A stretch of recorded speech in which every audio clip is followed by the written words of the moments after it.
சற்று முன் கிடைக்கப்பெற்ற மிக மிக முக்கியமான செய்தி ஒன்று வெளியாகியிருக்கு. திமுக தலைவர் ஸ்டாலின் அவர்கள் 3 நாட்களுக்கு முன்பு திடீரென்று லேசாக மயக்கம் வந்ததுனால அப்போலோ மருத்துவமனையில் அனுமதிக்கப்பட்டார். தற்போது அவரோட உடல்நிலை எப்படி இருக்குது? அதாவது திடீரென்று ஸ்டாலினோட இதய துடிப்பு செயல்பாடுகளே மாற்றமடைந்ததாக சொல்லப்படுது. அதனால் அவருக்கு ஆன்ஜியோ பரிசோதனை செய்யப்பட்டிருக்கு. இந்த பரிசோதனையில் திமுக தலைவர் ஸ்டாலின் அவர்களுக்கு இதயத்தில் எந்த பிரச்சனையும் இல்லை.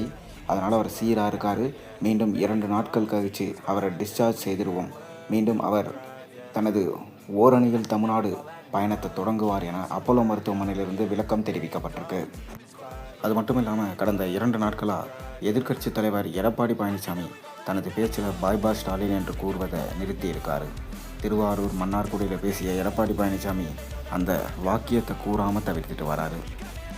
மக்களை காப்போம், தமிழகத்தை மீட்போம் எழுச்சி பயணம் மேற்கொள்ளும் அதிமுக பொதுச் செயலாளரும் சட்டமன்ற எதிர்க்கட்சி தலைவருமான எடப்பாடி பழனிசாமி கடந்த 3 நாட்களாக டெல்டா மாவட்டங்கள் தீவிர பயணம் மேற்கொண்டு வராரு. திருவாரூர், மன்னார்குடி, திருவிடை மருதூர் மற்றும் கும்பகோணம் பகுதியில் அவர் பிரச்சாரம் செய்தார். இந்த பயணத்தில் எடப்பாடி பழனிசாமி தனது பேச்சில் பாய் ஸ்டாலின் என்று கூறுவதை நிறுத்தியிருக்காரு. முதல்வர் ஸ்டாலின் உடல்நிலை சரியில்லாமல் மருத்துவமனையில் இருக்கார். 3 நாட்கள் அவர் மருத்துவமனையில் ஓய்வு எடுக்க வேண்டும் என்று மருத்துவர்கள் சொல்லிட்டு வராங்க.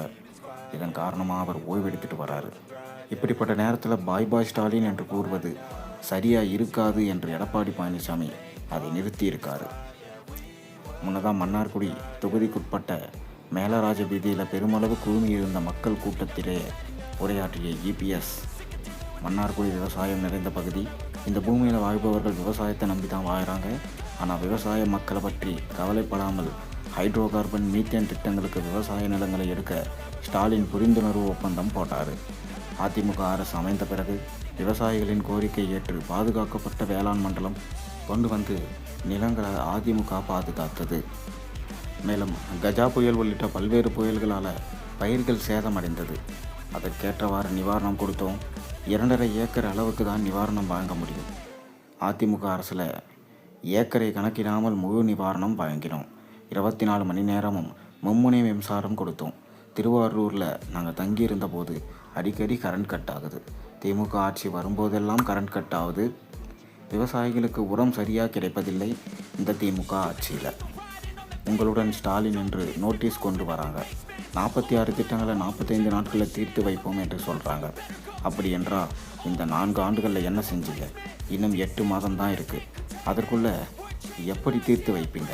மக்களை ஏமாற்றும் நாடகம். ஸ்டாலின் எதிர்க்கட்சி தலைவராக இருந்தபோது புகார் பெட்டி திட்டம் கொண்டு வந்தார். ஆட்சி அமைந்ததும் மக்களுக்கு தீர்வு கொடுப்பேன் என்று சொன்னார்.